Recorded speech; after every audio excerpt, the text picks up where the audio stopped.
সিলেটে পৌঁছে শুরুতেই হজরত শাহজালাল রাদিয়াল্লাহু তাআলার মাজার জিয়ারত করেন প্রধানমন্ত্রী তারেক রহমান। পরে চাঁদনীঘাট এলাকায় নগরীর জলাবদ্ধতা নিরসন প্রকল্পের উদ্বোধন করেন। এরপর সুধী সমাবেশে যোগ দেবেন। পরে বাইশা নদী পুনর্খনন কাজের সূচনা করবেন প্রধানমন্ত্রী। বিকেলে সিলেট স্টেডিয়ামে নতুন কুড়ি স্পোর্টস 2026 প্রতিযোগিতার উদ্বোধন করবেন তারেক রহমান। পরে জেলা শিল্পকলা একাডেমিতে দলীয় সভায় যোগ দেওয়ার কথা রয়েছে প্রধানমন্ত্রী ও বিএনপির চেয়ারম্যান তারেক রহমানের। এদিকে প্রধানমন্ত্রীর সফর ঘিরে উচ্ছ্বসিত দলীয় নেতাকর্মী সহ জেলাবাসী। সকালে ঢাকা থেকে বিমানযোগে সিলেট ওসমানী আন্তর্জাতিক বিমানবন্দর পৌঁছান তিনি।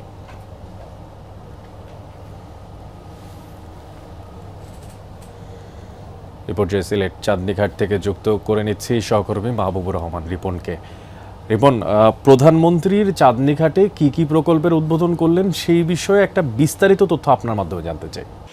এখনো প্রধানমন্ত্রী তারেক রহমান এই যে চাঁদনীঘাট রয়েছে, একটু আগেই তিনি ফলক উন্মোচন করে সিলেট নগরীর জলবদ্ধতা নিরসনের যে প্রকল্প রয়েছে সেই প্রকল্পের আনুষ্ঠানিক ভিত্তিপ্রস্তর স্থাপন করলেন। এই প্রকল্পটি মূলত 7,500 কোটি টাকার প্রকল্প।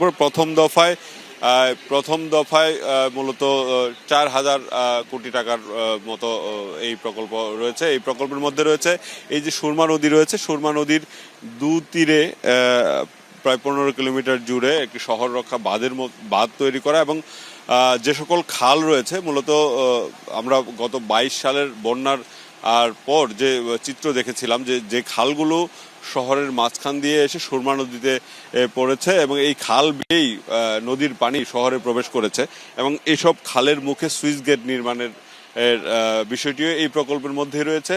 এই প্রকল্পের 4টি সুইচ গেট এই প্রথম দফায় এখানে তৈরি করা হবে, যাতে করে সুরমা নদীর পানি নগরীতে প্রবেশ করতে না পারে এবং নগরীর ভেতরের যে জলাবদ্ধতা নিরসনের সেই সুইচ গেটের পানি যাতে সুরমা নদীতে ফেলা যায়, সেই প্রকল্পের মূলত সেই প্রকল্প রয়েছে। ইতিমধ্যে তিনি এই মুহূর্তে সুরমার নদী দেখছেন প্রধানমন্ত্রী তারেক রহমান এবং একটু আগে তাকে এই প্রকল্প নিয়ে বিস্তারিত জানাচ্ছিলেন সিটি কর্পোরেশনের যারা কর্মকর্তা রয়েছেন তারা।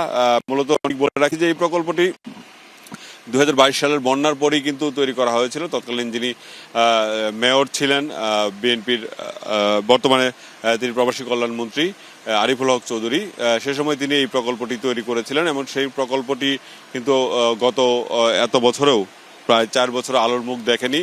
সে সময় তিনি অভিযোগ করেছিলেন তিনি বিএনপির দলীয় মেয়র হওয়ার কারণে তৎকালীন আওয়ামী লীগ সরকার সেটি বাস্তবায়ন করেনি। তবে এইবার এই বর্তমান সরকার, বিএনপি সরকার ক্ষমতায় আসার পর এই প্রকল্পটি গুরুত্বের সাথে নেওয়া হয়েছে এবং এই গুরুত্ব দিয়েই প্রধানমন্ত্রীর প্রথম সফরে এই প্রকল্পের ভিত্তিপ্রস্তর স্থাপন করা হয়েছে। এটি আসলে বলতে গেলে অনেকটা সুখ করে এই অঞ্চলের মানুষের জন্য, বিশেষ করে সিলেট নগরীর মানুষের জন্য।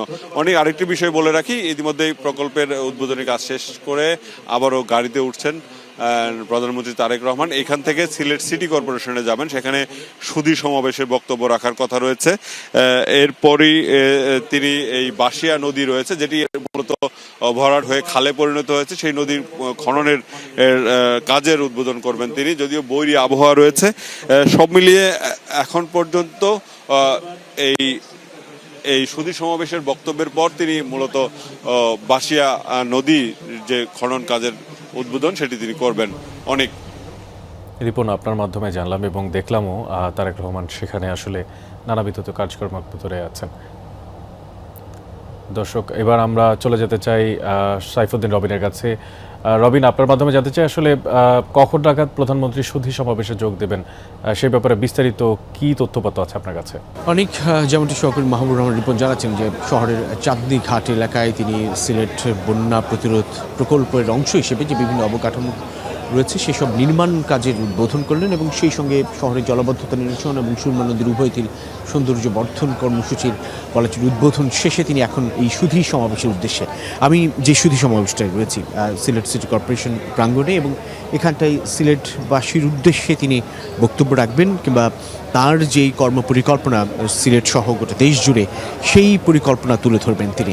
প্রধানমন্ত্রী তারেক রহমান এই সিলেট থেকেই কিন্তু তার নির্বাচনী প্রচারণার কার্যক্রম শুরু করেছিলেন, যে প্রচারণার কার্যক্রমে অংশ নিয়ে তিনি দেশ জুড়ে সাধারণ মানুষের প্রতি ধানের শীষে ভোট চেয়ে নিজের নির্বাচনী নানান প্রতিশ্রুতি তুলে ধরেছেন এবং তারপর তিনি সেই প্রতিশ্রুতির আলোকেই সাধারণের ভোটে 12 ফেব্রুয়ারি নির্বাচনের মধ্য দিয়ে বিএনপি চেয়ারম্যান তারেক রহমান হয়ে উঠলেন প্রধানমন্ত্রী তারেক রহমান।